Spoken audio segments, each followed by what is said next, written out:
a very general video of some of the different types of semi-automatic pistols. Allow me to begin with my disclaimer. I'm not an expert, I'm not an instructor, and I have not worked in law enforcement, but I have done my share of research both in articles and various manuals. This is to give a very general look at the different types of semi-automatic pistols. We'll start with the largest in being a full-sized semi-automatic. This example is a clone of the Beretta 92 or military M9. It's single action, double action. It is my preferred semi-automatic pistol because of the single action and double action capability. Now, this is not something a person would normally carry, but it is good for home defense due to its longer barrel, increases accuracy and sight picture, along with 18-round magazine. Also, any of the firearms that I am about to show have all been cleared and checked multiple times. What makes a semi-automatic and the double action, single action nice option is that you can carry it or have it loaded, and should the need arise, it can be fired without having to pull the hammer back or work the slide to chamber a round. In its relaxed state, it's capable of double action or single action, and then the following rounds all will fire in the single action mode. Also, I have lasers mounted on some of my firearms, but they are primarily for training.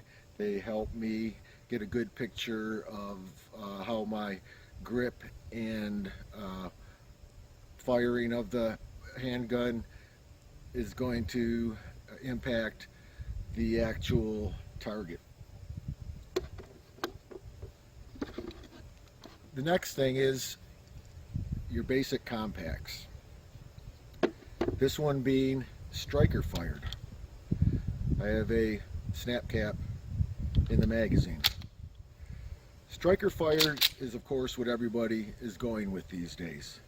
The only thing about striker fired is when you have a round in the chamber, for example when carrying, that striker is under a preload, so it is under spring tension once you chamber that round, and I'm giving a rough estimate of say 70%. The remaining 30% is attained when you pull the trigger, bringing the striker further back and then allowing it to go forward and strike the primer. That's striker fired. Now, another compact is double action only.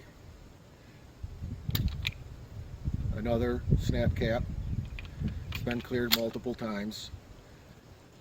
Double action only is hammer fired, but your hammer is at a state of rest, so it's not under any type of tension, which makes it perform similar to a revolver, which a lot of people tend to be one of the safest options. Well, in a semi-automatic pistol, a double action only gives you that safety factor, so that when the trigger is pulled, it is cycling the hammer both from its state of rest through its full cycle to then strike the primer. So, striker fired compact, double action only fired compact. Just like everything else in life, it's all about compromise. The larger the handgun, the larger the capacity of the magazine. These happen to be double stacked, so this compact will carry 10 rounds in the magazine. This compact will carry 12 rounds in the magazine. The third is your micro compact. It is a single stack, double action only. So, as with the regular compacts in a double action, it also requires the trigger to fully pull the hammer back and then release the hammer to strike the primer. Something to consider in a semi-automatic pistol is whether or not it's second strike capable. Most striker fired pistols are not second strike capable. They require the slide to preload the striker, where in this case, again, second strike capable. So if you have a hard primer or a light strike from the firing pin or striker, I found that at least 50% of the time that second hit will fire the round off. Now that brings up another debate where during a failure to fire, you immediately go into the tap, rack, fire procedure. Again, it's just an option when looking at a semi-automatic pistol to consider whether you like to have that second strike capability that's found in a double action only semi-automatic pistol.